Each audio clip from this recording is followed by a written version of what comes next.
नमस्कार, मैं हूं आपके साथ मयंक। देखिए, बांग्लादेश में जिस तरह से हिंदुओं पर हमले हो रहे हैं, हिंदुओं को मारा जा रहा है, उनके घरों को जलाया जा रहा है, उसके बाद अब फूट पड़ा है शेख हसीना का गुस्सा। हिंदुओं पर जिस तरह से अत्याचार की तस्वीरें सामने आई, उसके बाद शेख हसीना बेहद गुस्से में है और उन्होंने ये ऐलान किया है कि हर हालत में अपनी पार्टी को निर्देश दिए हैं उन्होंने बांग्लादेश में कि हर हालत में हिंदुओं पर हो रहे इन हमलों को, इस अत्याचार को रोका जाए। और ये खुलासा किया है शेख हसीना के बेटे सजीब वाजिद ने। देखिए, एक इंटरव्यू के दौरान उन्होंने ये बात कही कि उनकी लगातार जो है उनकी जो मदर हैं शेख हसीना, जो भारत में है, उनसे बात हुई है और जिस तरह से हमले हो रहे हैं बांग्लादेश में हिंदुओं को लेकर, उसको लेकर बहुत ज़्यादा गुस्से में है, बहुत ज़्यादा अपसेट है शेख हसीना। और उन्होंने अपनी पार्टी अवामी लीग को आदेश दिया है, वहाँ पे उनके कर्मचारियों को, उनके जो वर्कर्स हैं उनको आदेश दिया है कि किसी भी तरह से हिंदुओं की रक्षा कीजिए। और उन्होंने कहा है कि जिस तरह से हिंदुओं को चुन चुनकर टारगेट किया गया, इसे रोका जाना चाहिए।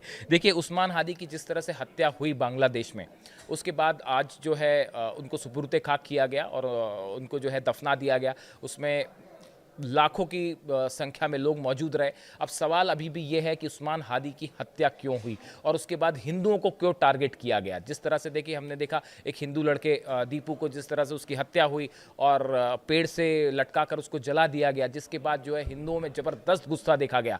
और भारत की फोर्सेज ने, आर्मी ने जो है वो बांग्लादेश बॉर्डर पर जो है बड़ा मूवमेंट किया है और पेट्रोलिंग बढ़ा दी है। बड़ी संख्या में आर्म फोर्सेज भारत की जो है वो बॉर्डर पर पहुंच चुकी है। अब देखिए, इन हालात के बीच में सवाल ये पूछा जा रहा है, आखिर उस्मान हादी के हत्यारे कौन थे और उसके बाद हिंदुओं को टारगेट क्यों किया गया। कहा यह जा रहा है, कुछ एक्सपर्ट्स इस तरह की बात कर रहे हैं। देखिए, जमाते इस्लामी जो पार्टी है, इसकी तरफ से ये कहा गया, उन्होंने हालांकि इस घटना की निंदा की। उन्होंने कहा गया जिस तरह हिंदुओं को निशाना बनाया गया, हिंदू लड़के की हत्या की गई, वो किसी तरह से स्वीकार नहीं है और ये नहीं होना चाहिए था, जमात इस्लामी का कहना है।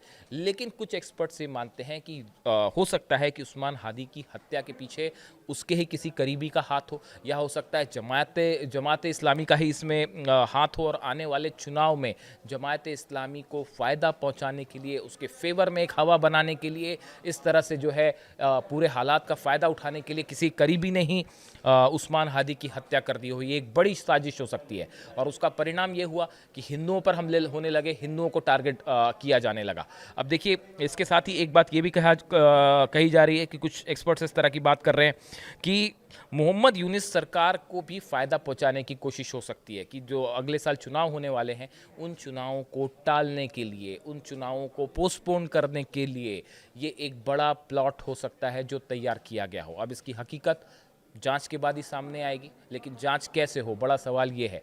आज जो तस्वीरें सामने आई जब उस्मान हादी को दफनाया गया, लाखों की संख्या में लोग मौजूद थे और देखिए, इस बीच लगातार हिंदुओं के खिलाफ हिंसा जारी है।